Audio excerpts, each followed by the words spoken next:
오늘 본문의 말씀을 가지고 우리가 때를 분별하는 믿음이라는 제목으로 같이 말씀을 나누기를 원합니다. 오늘 요한복음 7장은 예수님께서 공생애 중에 갈릴리에 머무시던 때의 한 장면으로 시작이 됩니다. 그러니까 유대인의 이 초막절이 가까이 다가오자 예수님의 형제들이, 여기서 예수님의 형제들은 진짜 예수님의 형제들을 말하는 겁니다. 그러니까 같은 부모님에서 태어난 형제들을 말하는 거죠. 그 형제들이 예수님께 이야기하기를 유대로 올라가라. 유대로 올라가서 예루살렘으로 가서 거기 가서 너희가 공개적으로 자신을 드러내라. 그리고 그래서 네가 사람들 앞에서 행했던 이런 기적과 이런 이적들 그런 거 행하면 사람들이 더 많이 너를 따라다니 추종하지 않겠느냐라고 하는 그런 논리로 이야기를 하고 있습니다. 그때 예수님께서는 말씀하시기를 아직 내 때가 이르지 아니었다라고 6절에 말씀하고 있습니다. 이 말씀은 그냥 단순하게 여행의 시점이 지금이 아니다라는 것을 얘기하는 것은 아닙니다. 예수님께서 모든 이런 사역을 행하시면서 하나님의 때에 따라서 결정하셨음을 보여주는 것을 말하는 거예요. 여러분, 예수님은 항상 그렇게 하셨습니다. 근데 오늘 세상의 시선과 오늘 이 형제들이 생각하는 모든 것들, 그것에 따라서 그들은 왜 지금이야말로 그들 예수님이 유다에 가서 예루살렘으로 올라가서 지금 그를 나타내 보여주는 것이, 그리고 기적을 행하는 것이 그래야 더 큰 일을 할 수 있는 기회다, 때다라고 이야기를 했지만, 그러나 예수님께서는 아직 그때가 아니라라고 지금 말씀하고 있는 거죠. 제 지난 주간에 우리 쇼핑센터에서 어떤 가게에서 물건을 살게 되었습니다. 근데 물건을 사려고 계산을 하려고 계산대 앞에 이렇게 줄을 서서 있는데 갑자기 누가 내 손을 끌어당기는 거예요. 그래서 제가 깜짝 놀라서 쳐다보니까 한 아이가 제 손을 붙잡고 저를 끌어당기고 있는 거예요. 그래서 내가 야, 손 놔, 이거 손을 놓으라고 제가 헤이 그랬어요. 그랬더니 얘가 저를 보지도 않고 계속 저를 끌어당기는 거예요. 그러니까 얘가 지금 지 아빠인 줄 알고 나를 계속 끌고 지금 뭐 사달라고 지금 내가 보던 끌고 가는 거예요 지금. 그래서 제가 야야야, 그 손을 딱 터쳤더니 그때서야 저를 얼굴 보더니 이제 무안해갖고 이렇게 지 아빠한테로 가더라고, 찾아서. 그리고 우리가 오늘 우리의 삶 속에서 우리는 어떻게 보면 우리의 신앙 모습이 꼭 이런 아이 같은 모습이 되는 거 아닌가 한번 생각해 보는 거예요. 이런 때로 우리는 하나님께서 인도하시는 방향을 살펴보지도 않고, 걔가 내 얼굴도 안 봤어요. 보지도 않고 그냥 지가 보고 싶은 그 살라라고 이렇게 자꾸 가는 거예요. 치는데도 돌아보지도 않아요. 오늘 우리가 인생을 살아가면서 하나님 앞에 우리의 목적, 우리가 하고 싶은 거, 때론 우리의 욕망, 우리가 원하는 것을 찾기 위해서 그냥 하나님을 내가 그냥 내 뜻과 필요에 따라서 지금 끌고 가고 있지는 않은가. 그게 지금의 때인지 아닌지 어떤 것도 가리지도 아니하고 그렇게 하고 있지는 않은가 한번 생각해 봐야 된다는 것입니다. 오늘 예수님께서는 아버지의 뜻과 때를 늘 기다리셨습니다. 우리의 삶에도 이런 순간들이 있습니다. 당장 내가 나서서 해야 할 것이 있고 기회를 놓치면 안 될 것 같은 그런 조급함이 우리의 마음 가운데 밀려올 때가 있다라는 거죠. 그러나 믿음의 사람은 자신의 계획보다 하나님의 때를 기다릴 줄 아는 사람이어야 됩니다. 믿음의 사람은 자신의 느낌보다 하나님의 뜻이 무엇인가를 기다릴 줄 알아야 됩니다.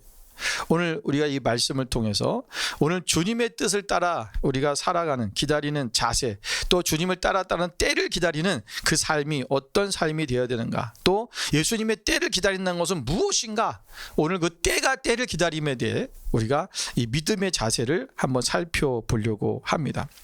첫 번째는 오늘 우리는 예수님은 때를 아셨다라는 거예요. 다시 말하면 우리는 뭐예요? 우리가 무엇인가를 할 때를 알아야 된다는 것입니다.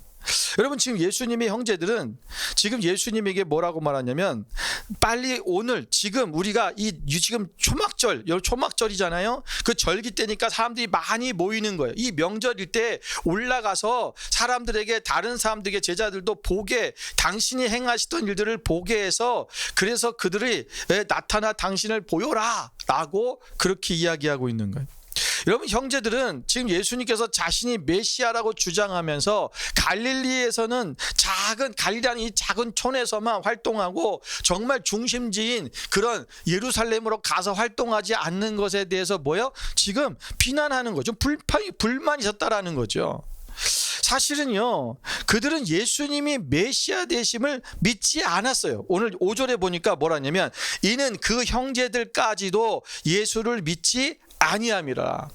그러니까 예수님을 메시아로 지금 믿은 것이 아니라 예수님을 단순히 예수님이 행하신 기적들을 보면서 그 기적을 행하는 걸 보니까 예수님이 인기가 급등상하는 거죠. 요새 임급동이라고 그러잖아요. 인기 급상승을 해서, 그래가지고 막 인기가 지금 올라오고 있으니까 뭔가 예수님이 뭔가 할 것 같은 거죠. 저 정도 인기면, 사람들이 모여들면, 지금 저 예루살렘에 가면 사람들이 지금 많이 모이는 때인데 가면은 지금 예수님의 인기가 올라갈 거고, 그리고 예수님의 인기가 올라가면 무엇인가를 뭔지 모르어도 뭐 할 거 아니에요. 정치적인 어떤 위치가 생기든지 뭘 하면, 그럼 자기들도 한 자리 하겠지. 여러분, 이거는 예수님의 형제들뿐만 아니라 예수님의 제자들까지도 이런 생각을 하고 있었던 것을 우리는 성경을 통해서 알고 있어요.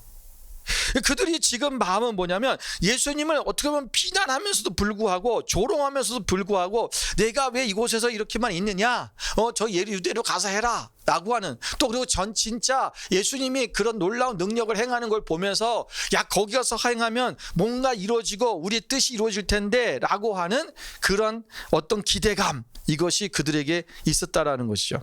그래서 여기 보면, 내가 지금 여기 보면 이 일을 행하려거든, 4절에 보니까 스스로 나타나기를 구하면서 묻혀서 일하는 사람이 없나니 이 일을 행하려거든 자신을 세상에 나타내소서 그랬어요. 여기 보면 여러분, 다시 이 일을 행하는 것은 뭐냐면, 이것을 우리가 원어로 번역하면 이렇게 말해요. 만일 당신이 이 일들을 계속 행하려 한다면, 이런 의미예요. 여기서 이 일들이라는 것은 뭐냐면, 여러분, 예수님이 행하신 표적을 가리키는 거예요. 근데 이거를 그 리빙 바이블에서는 번역을 어떻게 했냐면 이렇게 번역했어요. If you are so great, 당신이 만약에 위대한 사람이라면, 위대하다면 가서 저 유대로 가라, 예루살렘으로 가라라는 거예요. 여러분, 오늘 나타내소서, 이 나타내소라는 말은 세상에 알리라는 거죠. 세상에 알리라는 아주 강한 요구의 의미를 지니는 그런 말이에요. 여러분, 그들은 하나님의 계획과 목적을 이해하지 못했어요. 예수님의 그냥 정치적 메시아로 세상에 부각되기만을 바랐던 것이죠. 동시에 예수님께서 유명해지면 자기들도 출세하기로, 자기들의 어떤 유익이 있을지 않을까 하는 인간적인 욕심이 그 속에 숨어 있는 것입니다. 여러분, 오늘 우리는 예수님은요, 항상 지금 이 사람들, 다시 한번 형제들이 말하고 있는 이때, 지금 어쩌면 지금 예수님의 형제들이 말하고 있는 이때는 인간적으로 생각할 때 정말 정확한 타이밍일 수도 있고, 정말 가장 적합한, 알맞은 그러한 타이밍일 수 있다라는 거예요. 그런데 예수님은 뭐라냐면, 아직 내 때가 아니다라고 말하고 있어요. 여러분, 예수님의 내 때는 뭐냐? 예수님은 자신의 때를 얘기하는 게 아니에요. 누구의 때를 말하는 거예요? 하나님의 때를 말하는 거예요. 하나님이 원하시는 때가 무엇이냐? 지금 모든 사람들의 생각은 이 때라고 하는 것은 내가 생각할 때를 얘기하는 거죠. 내가 원하는 때. 그러나 하나님의 때를 말하는 거예요. 예수님은 공생의 전반에 걸쳐서 항상 이런 얘기를 하셨어요. 요한복음 2장 4절에 보면 예수님께서 가나안 혼인잔치에 갔었을 때에 예수님께서 뭐라고 말씀하십니까? 어머니 마리아에게 말하기를, 내 때가 아직 이르지 아니하였나이다. 지금 여기 지금 포도주가 떨어졌대요 라고 말하는 그것을 예수님께 말했잖아요. 예수님이 아직 내 때가 이르지 아니했다고 말하고 있어요. 그러니까 자신을 드러낼 때가 아니라는 거예요. 그것도 요한복음 13장 1절에 보면 6월절 전에 예수께서 자기가 세상을 떠나 아버지께로 돌아가실 때가 이른 줄 아시고 세상에 있는 자기 사람들을 사랑하시되 끝까지 사랑하시니라. 여러분, 예수님은 자기의 때, 그것이 아버지께, 지금 내가 아버지께 돌아가실 때가 이른 줄 알았다. 내가 아버지께로 가야 될 때가 왔다는 것을 아셨다라는 거예요. 여러분, 우리가 먼저는 하나님의 때가 무엇인지를 알아야 돼. 근데 그렇다면 하나님의 때는 뭘까라는 거예요. 여러분, 우리가 에스더서 4장 14절 한번 같이 한번 읽어보겠습니다. 에스더 4장 14절 같이 한번 읽어볼까요? 이때에 내가 만일 잠잠하여 말이 없으면 유다인은 다른 데로 말미암아 노임과 구원을 얻으려니와 너와 네 아버지 집은 멸망하리라. 내가 왕후의 자리를 얻은 것이 이때를 위함이 아닌지 누가 알겠느냐 하니. 아멘. 여러분, 지금 이 말은 모르드게가 지금 자기의 조카인 에스더, 즉 왕후가 된 에스더에게 지금 하는 말이죠. 오늘 지금 하만의 간계를 통해서 지금 모든 유대인들이 다 죽게 되었어요. 그때 모르드게가 지금 왕후가 된 지금 에스더에게 와서 하는 말이에요. 이때에 네가 만일 잠잠하면, 네가 말이 없으면 유다인은 다른 데로 말미암아 구원을 얻을 것이다. 하나님 우리를 반드시 구원할 거야. 그런데 네가 지금 이때 네가 할 일이 뭐냐라는 거죠. 오늘 에스더를 하나님께서 왕으로 삼으신 그 목적, 이유, 그리고 왕후가 된 에스더는 유대인으로서 지금 무엇을 해야 될까? 지금이 때라는 거예요. 자, 그런데 여러분, 우리가 이 에스더는 하나님의 때를 분별하고 자신을 위해서가 아니라 민족을 구원하기 위해 이 때를 붙잡은 거예요. 여러분, 자신의 때가 아니에요. 다시 무슨 말이냐면 이 때가 나의 유익을 위한, 또는 나의 어떤 목적을 이루기 위한, 나의 욕망을 이루기 위한 때가 아니라 지금 이 때는 자기의 민족을 구원하는 때라는 거예요. 우리가 때를 잘 분별하지 못하는 이유가 뭔지 아세요? 나의 이익을 생각하기 때문에 그래요. 그러니까 늘 나의 중심으로 때를 분별하려고 하니까 이 때가 정말 하나님의 때인지를 모르는 거예요. 왜? 내가 원하는 때는 내가 유익에 맞고 내 삶의 어떤 나의 형편에 맞는 때이기 때문에 그것에 따라서 우리가 움직여 살아가니까 진짜 하나님이 원하시는 것이 무엇인지를 알지 못하고 하나님께서 하라고 하시는 그때에 하지 못하는 것을 우리가 범하게 된다는 거죠. 여러분, 예수님은요 자신을 위한 때를 기다리신 것이 아니었잖아요. 예수님의 때는 뭐예요? 인류를 구원하기 위해서 십자가에서 죽으시는 거예요. 오늘 여기서 내 때가 아직 이러지 않다. 그건 뭐예요? 내가 아직 지금 가서 죽을 때가 되지 않았다라는 거예요. 지금 형제들은 가서 지금 이 명절이니까 가면 지금 예수님, 당신이 가면 지금 가서 사람들한테 막 말씀을 전하고 또는 기적을 행하면 사람들이 모여들고 난리 나지 않겠습니까? 그럼 당신이 인기가 생기고 당신이 뭔가 이루지 않겠습니까? 라고 하지만 예수님은 그것을 위해서 예루살렘에 가신 것이 아니잖아요. 여러분, 예수님은 십자가에 달리셨는데 지금 십자가에 달릴 때가 아직 아니라는 거예요. 예수님이 십자가에 달리실 때는 어떻게 하셨어요?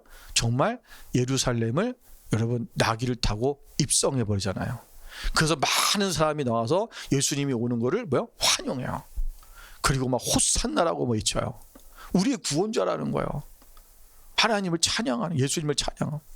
이거는 죽는 길이에요. 그렇게 되면 지금 예수님은 붙잡혀서 죽을 수밖에 없는 상황이 되는 거잖아요.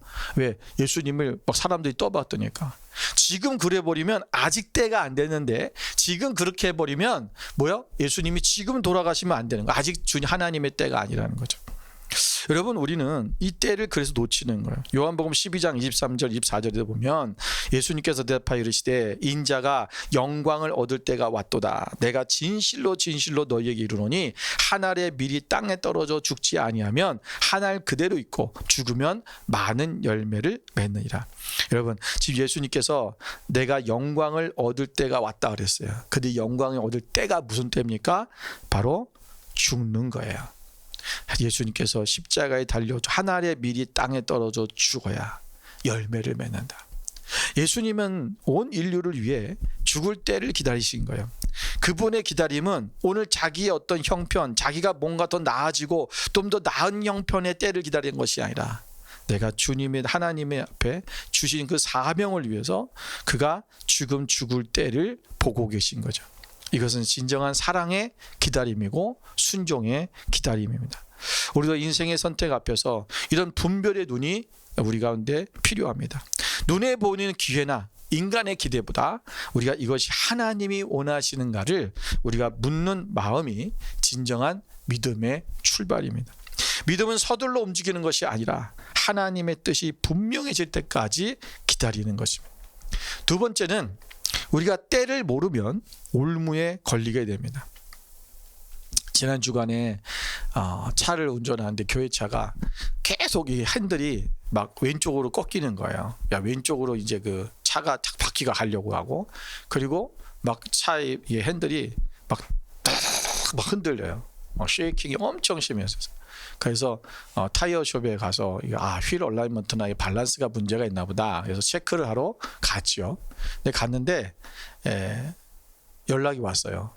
다 됐다고. 굉장히 빨리 연락이 온 거예요. 그래서 갔더니 다 된 게 아니라 이 밸런스 문제도 아니고 휠 얼라이먼트 문제도 아니었어요. 왜냐면 왼쪽 앞바퀴에 바퀴가 하나가 이 안쪽 부분으로 이렇게 튀어나왔대요. 그게 왜 그러냐면 그게 어디 포톨이나 이런 데다가 쾅 박았거나 또는 어디 이렇게 턱인 데다가 이렇게 심하게 그에 박았을 때 충돌했을 때 그런 현상이 생긴대요. 근데 이 타이어는, 그런 타이어는 한번 이게 튀어나왔으면 이거는 버려야 된대요. 바꿔야 된다는 거예요. 안 그러면 위험하다고 하더라고요. 근데 또 하나 문제가 있대요. 왜 뭐가 또 문제냐 했더니 뒷바퀴 2개인데 그 예전에 우리가 작년쯤에 바꿨거든요. 바퀴가 이제 달아서 많이 달아서. 근데 그 뒷바퀴가 앞에 원래 사이즈랑 다르다는 거예요. 그러니까 크기도 똑같고 광폭도 똑같아요. 그런데 뭐가 틀리냐면 이 무게를 지탱하는 그게 이제 바퀴마다 힘이 있는데 원래 104가 들어가야 되는데 뒤에는 100이 들어가 있는 거죠. 104는 900kg를 이거를 지탱하고 100은 800kg를 지탱하는 거예요. 100kg밖에 안 되잖아요. 근데 우리 차에 900kg까지 실을 일이 거의 없을 거 아니에요? 사람들이 타봐요. 8명 타도 꽉 차도 800kg 안 된단 말이에요. 근데 이게 무슨 문제가 생기냐면 타는데 문제가 없는데 만약에 이 차를 타다가 사고가 나면 보험회사에서 보험이 지급이 안 된대요. 그러니까 이게 그 차에 정격돼 있는 차에서 이제 해야 되는 그 사이즈가 있는데 그거대로 바퀴가 들어가 있지 않으면 이제 모든 이제 보험이 처리가 안 된다는 거예요. 그래서 이거는 바꿔야 된다라고 얘기하더라고요. 이런 겉보기에는 제가 그랬어요. 그러면 4개를 다 100으로 바꾸면 안 되냐? 2개만 바꾸면 되잖아요. 안 그러면 이걸 다 지금 2개에다 3개를 바꿔야 되니까. 그러면 이거 100짜리는 지금 괜찮으니까 앞에 2개를 바꿔서 100으로 맞추면 안 되냐? 그랬더니 이 차는 104를 넣어야 된다고 써있기 때문에 104를 넣어야 된대요. 그러니까 어쩔 수 없이 다 바꿔야 되는 거예요. 여러분, 우리가 겉으로 보기에는 별 차이가 없어 보여요. 근데 그 하나님의 그 정하신 때와 길에서 우리가 조금만 벗어나면 우리의 신앙도 이것처럼 균형을 잃고 흔들릴 수 있다는 것입니다. 여러분, 작은 어긋남, 별거 아닌 것 같이 보여요. 뭐 104를 넣든 100 넣든 그게 뭐 차이가 있어요. 크게 무슨 움직임 없는데 이거는 법적으로 봤을 때 큰 문제가 생긴다고 보는 거죠. 그러니까 보험 처리도 안 되고 이건 네가 법을 어겼다라는 거예요. 어떻게 보면. 여러분, 우리가 이런 작은 어긋남이 큰 위험을 부르듯이 믿음의 삶에서도 우리가 하나님의 타이밍을 놓치면 방향을 잃게 됩니다. 오늘 예수님의 형제들도 바로 그랬어요. 그들은 예수님께 지금이 기회라고 말하면서 유대로 올라가야 된다라고 얘기했어요. 왜냐하면요, 여러분, 지금 원래 예루살렘은 평상시에 한 3-4만 명, 옛날에 3-4만 명 정도 살았대요. 그런데 이런 6월절이나 초막절 또는 오순절 이렇게 명절이 되면 절기가 되면 각 지역에서 다 그 예루살렘으로 와야 돼요. 왜냐하면 하나님 앞에 절기를 지키러. 또 그들만 오나요? 저기 세계에 흩어져 있던 디아스포라 유대인까지 다 몰려와요. 그래서 보통 200만에서 300만 명 정도가 예루살렘에 모여들었대요. 여러분, 그러니까 이 형제들은 지금 생각하는 거예요. 생각해 보세요. 3-4만밖에 안 됐던 그 예루살렘에 지금 이 절기 때 가면, 지금 초막절이라고 얘기했잖아요. 2절에 이 초막절에 가면은 200만에서 300만 명 정도 되는 사람들이 모여 있는 거예요. 그러면 그 많은 사람들에게 예수님께서 갈릴리에서 했던 일들만 행하면, 여러분 5천 명을 먹이셨던 예수님이, 보리떡 5개와 물고기 2마리로 5천 명 먹었던 예수님이 여러분 200만 명, 300만 명은 먹일 수 있을까요, 없을까요? 먹을 수 있잖아요. 예수님이 여러분 거기서 뭔가 한 가지만 하면 돼. 그거 하나만 해도 사람들이 와. 여러분 예수님을 추앙하고 예수님의 추종자가 될 거예요. 심지어는 제자가 되겠다는 사람도 어마어마하게 많아질 거예요. 오늘 이 형제들은 무슨 생각을 합니까? 오늘 이 예수님이 유명해지고 성공하면 우리도 거기에 따라서 뭔가 혜택을 얻겠지라고 하는 거예요. 여러분 이들은 구속사적 때를 몰랐기 때문에 자신의 세상적 계산과 기회를 기준으로 예수님께 지금 권유한 것입니다. 자, 여기 보면 예수님께서 이렇게 말씀하세요. 6절을 보세요. 6절에 보면 뭐라 하냐면, 예수께서 이르시되 내 때는 아직 이르지 아니하였거니와 너희 때는 늘 준비되어 있느니라 그랬어요. 아니 예수님께서 지금이 올라갈 때입니다 라고 지금 형제들이 얘기하고 있잖아요. 그랬더니 뭐냐면 내 때는 아직 이르지 아니하였는데 너희 때는 늘 준비되어 있다 이렇게 얘기했어요. 그 말이 뭘까요? 이걸 잘못 이해하면 우리는 무슨 생각을 하냐면 예수님의 때는 아직 이르지 않았지만 우리는 항상 준비됐기 때문에 우리는 늘 모든 게 우린 때다. 그러니까 우리는 뭐든지 그때그때 하면 된다라고 하는 것처럼 잘못 받아들일 수가 있어요. 그 말씀을 하시는 게 아니에요. 여기서 말씀하신 거 보면 예수님의 때는 뭐냐면 지금 뭐예요? 예수님은 아까도 말씀드린 것처럼 무슨 얘기를 하는 거예요? 예수님은 십자가에서 죽어야 될 때, 다시 말하면 우리를 위해서 죽으셔서 우리를 구원하여야 될 것이 그때를 얘기하는 거예요. 그런데 우리는 그 일을 해요, 안 해요? 우리는 그런 일을 하지 않아요. 그러니까 여기서 지금 우리가 이 문장 속에서 그때 현실, 그때 당시의 배경으로 해서 이거 설명을 한다면 무슨 얘기냐면, 지금 예수님께서는 지금 내가 예루살렘에 올라가는 것은 그냥 내가 단순히 나는 십자가의 죽음으로 죽어가는 사람들, 인류를 구원해야 될 때가 있지만 너희들은 언제든지 그냥 예루살렘에 올라갈 수 있다라는 거죠. 그러니까 그냥 너희들은 종교적으로 순례하기 위해서 또 절기니까 올라가는 거, 넌 언제든지 너는 올라갈 수 있어. 그러나 왜냐는 그냥 예루살렘을 그냥 아무 때나 올라가는 게 아니야. 나는 내가 십자가에 난 죽기 위해 가는 거기 때문에, 인류를 난 구원하기 위해 가기 때문에 아무 때나 가는 것은 아니야. 그 얘기하는 거예요.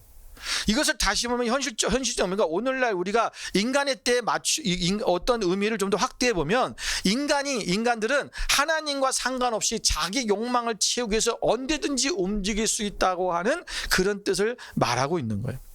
그러나 예수님은 결코 인간의 때에 맞추어 일하지 아니하십니다. 오직 인류를 구원하기 위한 하나님의 때에 순종하겠다라는 것을 말씀하고 있는 거죠.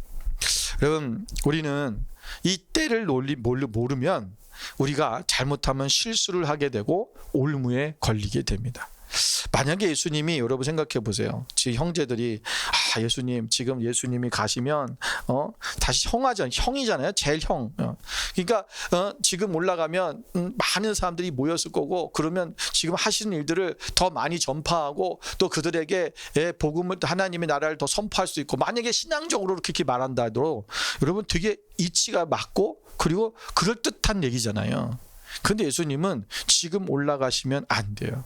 왜냐하면 지금은 아직 돌아가실 때가 아니라는 거야.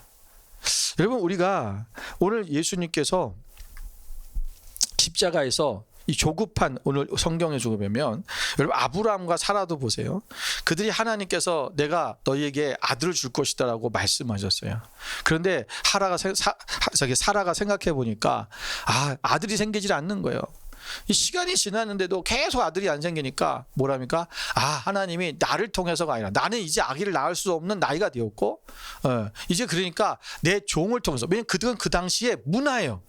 그 당시의 문화가 아내가 아기를 낳지 못하면 여종을 들여서 여종을 통해서, 여종은 누구 거예요? 그 여인 거기 때문에, 아내 거기 때문에 아내의 소속이에요. 그러니까 다시 말하면 아내의 뭔가 다를 게 없는 거예요. 그러니까 내 거 똑같은 것이니까 종을 통해서 아기를 낳아도 그 아이가 된 거예요. 그러니까 그렇게 하면 되지 않겠는가라는 생각을 했어요. 그리고는 그를 남편인 아브라함에게도 말했고, 아브라함도 오케이 한 거잖아요. 그래서 이스마엘을 낳았어요. 여러분, 그들이 인간적인 때, 그러니까 하나님의 때를 기다리지 못하고, 그들이 하나님은, 하나님께서 말씀하시는 건 뭐예요?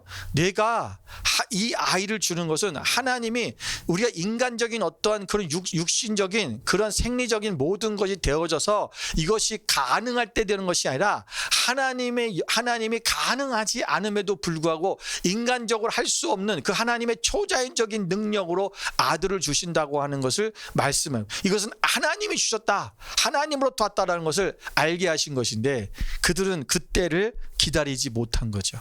그리고는 그들 인간적인 방법을 썼고 결국은 이스마엘을 낳았고, 이스마엘을 낳음을 통해서 그들은 참 지금까지도 어려움을 겪는 그러한 이 일이 생기고 말았다는 것입니다.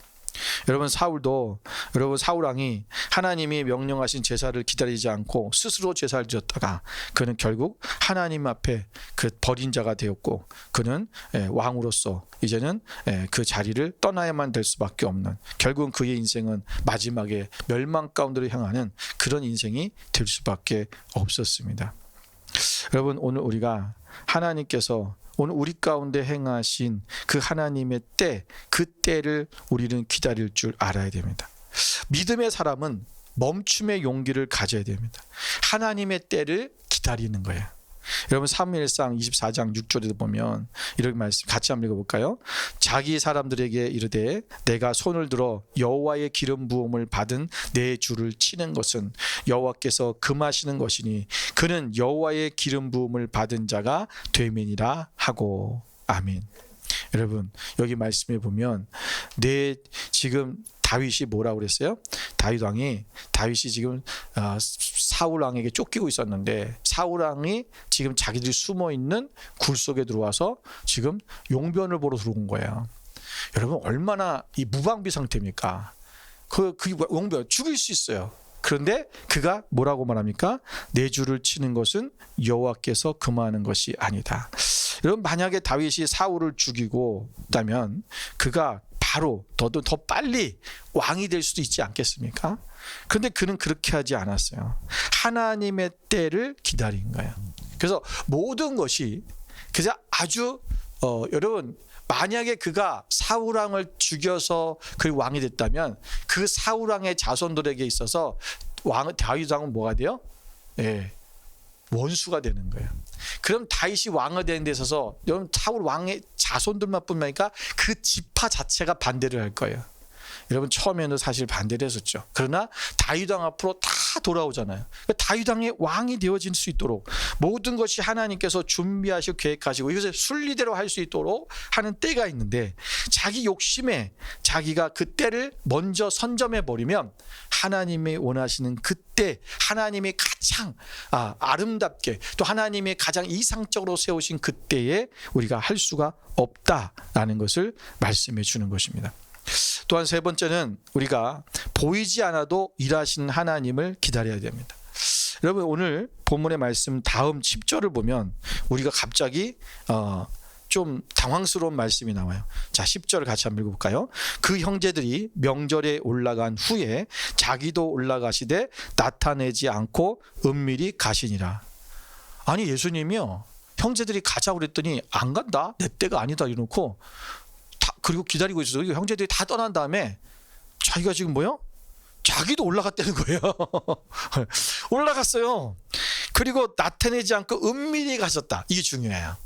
그러니까 예수님께서 지금 나 안 가, 나는 지금 갈 수가 없어, 나는 지금 내 때가 아직 아니야 라고 하신 이유가 뭐냐면, 지금의 때에, 그러니까 지금의 때는 뭐예요? 예수님께서 지금 형제들이 말하는 것처럼 가버리면, 같이 가면 무슨 냐면 지금 이들은 예수님을 막 드러내고 싶은 거잖아요. 나타내 보이소서, 나타내 보여라, 막 이런 거예요. 근데 예수님은 지금 그렇게 하면 어떻게 돼요? 아까 앞전에 말씀드린 것처럼 지금 돌아갈 수 있는 거예요. 지금 십자가에 달려 죽어야 돼요. 그런데 예수님은 지금 아직은 십자가에 달려 죽을 때가 아닌 거예요. 그래서 예수님이 몰래 혼자 가신 거예요. 그래서 조용히. 예.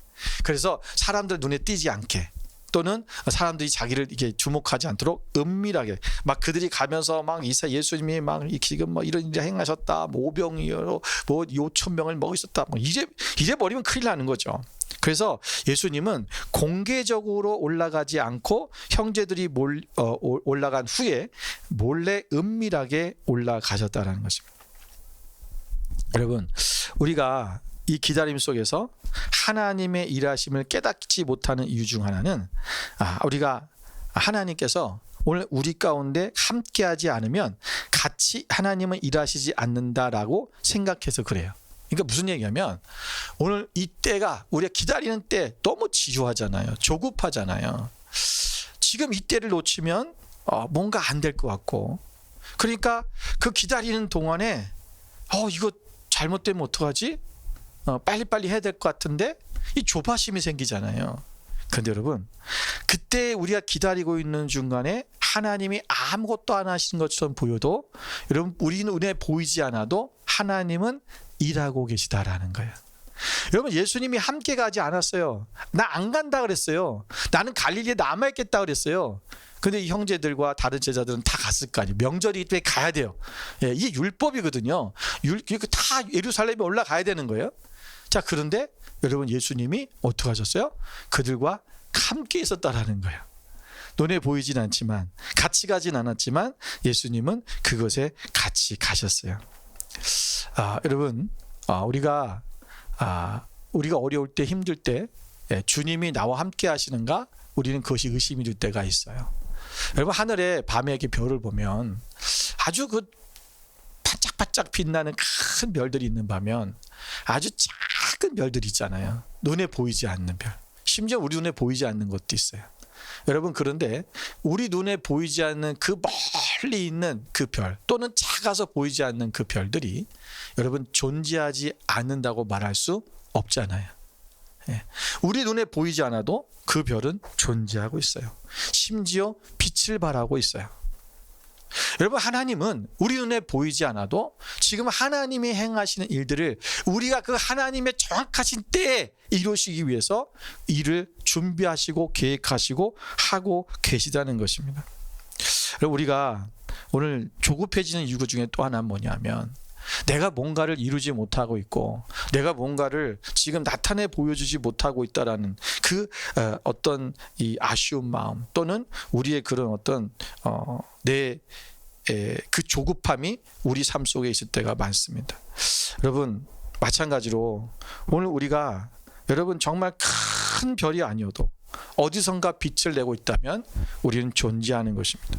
우리가 주님의 때를 기다리며 충실히 헌신하고 섬길 때 그 작은 빛들이 모여서 하나님의 나라를 밝히는 귀한 역할을 하게 될 것입니다. 오늘 하나님께서 원하시는 그때 여러분 순종하며 나아가야 합니다.